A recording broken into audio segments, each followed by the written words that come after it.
សួស្តីបងប្អូនថ្ងៃនេះខ្ញុំគ្រូខ្មែរធ្វើការបន្តពូជអំពីប្រទាលរបស់ខ្ញុំនេះគឺប្រទាលមានឈ្មោះថាថ្លើមឆ្កែខ្មៅ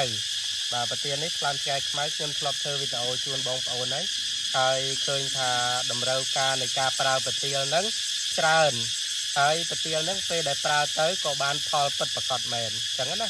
ដូច្នេះហើយបងប្អូនក៏គាំទ្រច្រើនអញ្ចឹងខ្ញុំ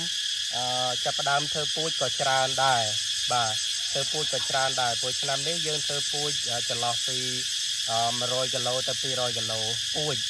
បាទត្រឹមតែពូជបងប្អូនហ្នឹងហើយដើម្បីឆ្លើយតបតម្រូវការជូនបងប្អូនដែលយកទៅប្រើប្រាស់អញ្ចឹងពេលនេះ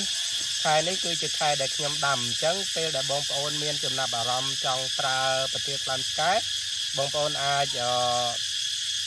តាក់ទងមកខ្ញុំពេលដែលត្រូវប្រមូលផលយើងអាចចន្លោះប្រហែលជាខែ12ខែ1អី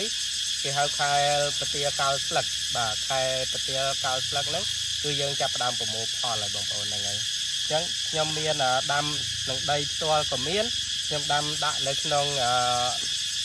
ងថង់អញ្ចឹងក៏មានដោយបងប្អូនឃើញប្រាប់ហើយនៅសត្វតាវាហើយនៅខាងក្រោយហ្នឹងក៏មានទៀតដែរបងប្អូនណា